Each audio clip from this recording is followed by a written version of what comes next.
Hello everyone, welcome back to our channel. This is our ninth tutorial of Power BI. The previous class we have discussed building the calendar table and fill up and fill down. And in today's class we will learn some more interesting feature about Power Query Editor. Let's go to the Power Query Editor window. And in today's class we will discuss some number column features. This is very helpful and really interesting. So let's start the video guys. Let's say our requirement is to count the customer ID and you have million of data, so obviously you can't count one by one. So here is the option guys to count the customer ID. So you just simply click this customer ID column and go to this statistic option and click count values. So you can see the total count. It is basically used for cross-checking the data, whether our data is correct or not. So we can cross-check our data in this way. Now I am removing this. So let's go to another example. So we will learn distinct count this time. So you guys can see this product column and we have a list of product and which are repeated like milk, chocolate, milk. So you need to find the distinct value. How can we do that? So again you need to go just transform section and here is an option called statistics. So you need to click this option and select count distinct values. So now you guys can see we have a 4 distinct values in the product column. Again I am removing this. Now we can cross check. Like we have only 4 different category, which is milk, fruit, chocolate, bread, and other are repeated. So in this way you can calculate the distinct count. And the last we will see one more example. This time we will figure out the total sum of this sales column, which is customer price. So first you need to select this column and go to the transform tab and go to statistics. And you need to click this option which is sum. And you guys can see we can have the total sum here guys. So in this way you guys can see the total sum here. So I'm again removing this column and back to our table.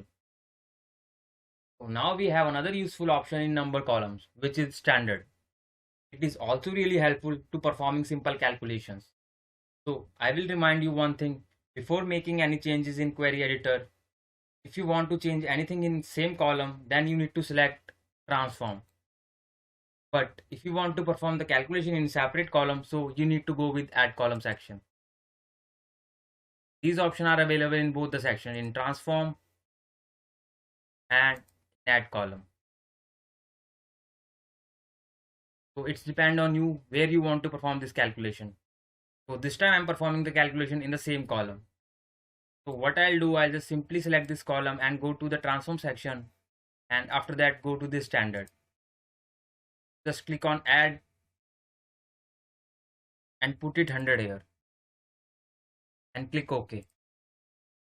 Now you guys can see all the values has changed and it's added with 100.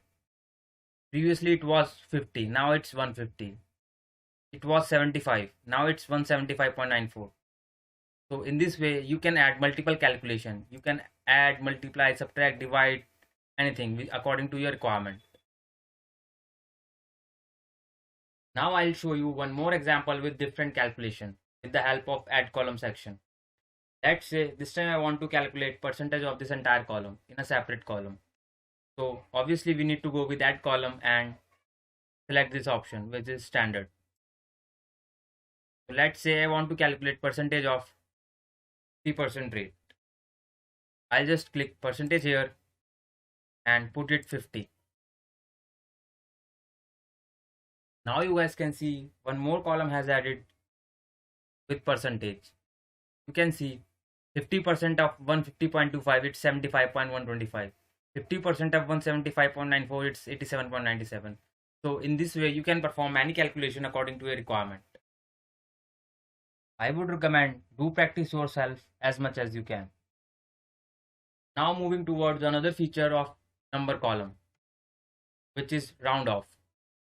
So you guys can see we have a decimal point here, which is 75.125, 87.97. So we can round off here as well, the help of this rounding function. Let's say click this rounding and round up. So you guys can see we have another column which is roundup, and there is no decimal point here. But if you want to perform the calculation in the same column, so you just go to transform and click here rounding. Now you guys can see the changes have made in the same column. So in this way you can use number column feature in Power Query Editor. So we have covered various features of number column, and hope you guys have really enjoyed this video. So here guys, I am providing free course of Power BI whose market value is 20 to 25,000. So you guys can save your time and money as well with the help of this channel. And our Power Query Editor just about to complete within 1 or 2 classes. Then we will move towards data modeling. So we will learn more about Power BI. So guys, please support this channel and do like, subscribe and share. And share with those who really want to learn Power BI from scratch. Thank you so much friends.